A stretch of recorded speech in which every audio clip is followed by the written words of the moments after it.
കുറച്ച് ദിവസങ്ങൾക്ക് മുമ്പ് വരെ നോക്കിക്കഴിഞ്ഞാൽ ഭയങ്കര ശാന്തമായിട്ട് പോയിക്കൊണ്ടിരിക്കുകയായിരുന്നു. അങ്ങനെ ഇരിക്കുന്ന സമയത്താണ് തൻവി ഉണ്ടെങ്കിൽ പെട്ടെന്ന് ഒരു വീഡിയോ ഇട്ടിട്ടുണ്ടായിരുന്നു. അതിന് ശേഷം ഉണ്ടെങ്കിൽ കൃഷ്ണകുമാറിൻ്റെ കുടുംബത്തിന് ഭയങ്കര നെഗറ്റീവായുള്ള കമൻസും കാര്യങ്ങളാണ് വന്നുകൊണ്ടേയിരിക്കുന്നത്.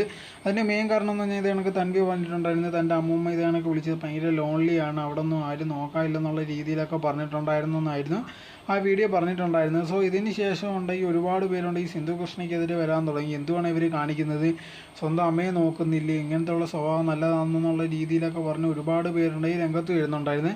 ആ സമയത്ത് എല്ലാവരും നമ്മളൊക്കെ പ്രതീക്ഷിച്ചത് തീർച്ചയായിട്ടും ഉണ്ടെങ്കിൽ എന്തെങ്കിലും ഉണ്ടെങ്കിൽ സിന്ധു കൃഷ്ണ ഉണ്ടെങ്കിൽ എന്തെങ്കിലും ഒരു മറുപടി പറയുന്നുള്ള രീതിയിലായിരുന്നു വിചാരിച്ചിട്ടുണ്ടായിരുന്നത്. പക്ഷെ അങ്ങനത്തുള്ള ഒരു മറുപടിയോ കാര്യങ്ങളോ ഒന്നും ഇല്ലായിരുന്നു. ആ സമയത്താണ് പെട്ടെന്നുണ്ടെങ്കിൽ അഗാനി ഇതിനെക്കുറിച്ചുള്ള കാര്യങ്ങൾ തുറന്നു പറഞ്ഞുകൊണ്ടുണ്ടെങ്കിൽ ഒരു വീഡിയോ ഇട്ടിട്ടുണ്ടായിരുന്നു. അതിനകത്ത് പറഞ്ഞ ഒരു കാര്യം എന്ന് പറഞ്ഞാൽ ഇപ്പോൾ ഉണ്ടെങ്കിൽ അമ്മൂമ്മ ഞങ്ങളുടെ കൂടെ അല്ല, അത് സത്യമാണ്, പക്ഷെ ഞങ്ങൾ നോക്കാനൊന്നും ഇരിക്കുന്നില്ല. അതോടെ തന്നെ അമ്മൂമ്മയുടെ സ്വഭാവം നിങ്ങൾ വിചാരിക്കുന്ന കണക്കൊന്നും അല്ല, ഭയങ്കര മോശമാണ്, ഞങ്ങളെ ഭയങ്കര വേണ്ടാത്ത രീതിയിലൊക്കെ സംസാരിക്കുന്നുണ്ടായിരുന്നു എന്നുള്ള രീതിയിലായിരുന്നു അഗാന പറഞ്ഞിട്ടുണ്ടത്. അതോടെ തന്നെ 15-20 ഇതാണ് കോമ്പിനേഴ്സൊക്കെ അവിടെ വന്ന് താമസിച്ചുകൊണ്ട്, പക്ഷെ അവരൊന്നും അവിടെ നിൽക്കാൻ പറ്റാത്തൊരവസ്ഥയാണ്. ഒരു മാസം കഴിയുമ്പോഴത്തേക്ക് അവരെല്ലാം ഓടിപ്പോവും.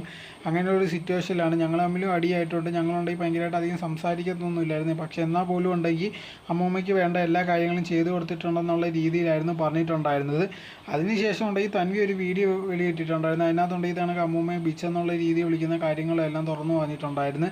സോ അതിനുശേഷം ഉണ്ടെങ്കിൽ അഗാനയ്ക്കെതിരെ ഭയങ്കര ഹേറ്റായി വന്നു തുടങ്ങി. അതിനുശേഷം ഉണ്ടെങ്കിൽ എല്ലാവരും വന്ന് ഇവളെന്തും ഇങ്ങനെയൊക്കെ സംസാരിക്കുന്നത്, മുതിർന്നവരത്താണ് ഇങ്ങനെ സംസാരിക്കുന്നത്, നമ്മൾ തീർച്ചയായിട്ടും അവരെന്തെങ്കിലുമൊക്കെ പറഞ്ഞെന്നിരിക്കും, എന്നാൽ പോലും ഉണ്ടെങ്കിൽ ഒരു അമ്മൂമ്മ ഇങ്ങനെയൊക്കെയാണെന്നോ പറയുന്നുള്ള രീതിയിൽ ഒരുപാട് പേര് പറഞ്ഞു തുടങ്ങിയിട്ടുണ്ടായിരുന്നു. അങ്ങനെ ഇരിക്കുന്ന സിറ്റുവേഷനിലാണ് ഇപ്പോൾ നോക്കിക്കഴിഞ്ഞാൽ ലേറ്റസ്റ്റ് ആയിട്ടുണ്ടെങ്കിൽ സിന്ധു കൃഷ്ണ ഉണ്ടെങ്കിൽ ഇതിനൊരു പോസ്റ്റ് ഇട്ടിട്ടുണ്ടായിരുന്നു അഗാനെ സപ്പോർട്ട് ചെയ്തിട്ട്. അഗാനെ നീ ഉണ്ടെങ്കിൽ എൻ്റെ നല്ലതിനും അല്ലെങ്കിൽ കുടുംബത്തിൻ്റെ നല്ലതിനും വേണ്ടിയാണ് ഇതേണത്തുള്ള കാര്യങ്ങൾ റെസ്പോണ്ട് ചെയ്തതെന്ന് എനിക്ക് മനസ്സിലായിട്ടുണ്ട്. പക്ഷേ ആൾക്കാർക്കുണ്ടെങ്കിൽ ഇതിനെക്കുറിച്ചുള്ള കാര്യങ്ങളൊന്നും മനസ്സിലാവത്തില്ല, മോളുണ്ടെങ്കിൽ ചുമ്മാ ഇതിൻ്റെ പുറകെ നടക്കണ്ടെന്നുള്ള രീതിയിലായിരുന്നു സിന്ധു കൃഷ്ണ പറഞ്ഞിട്ടുണ്ടായിരുന്നത്. അതല്ലാതെ ഇതിനെക്കുറിച്ചുള്ള വേറെ കാര്യങ്ങൾ പ്രത്യേകിച്ചൊന്നും അതിൽ ഒരു വിശദീകരണമോ കാര്യങ്ങളോ ഒന്നും ഇട്ടിട്ടില്ലായിരുന്നു.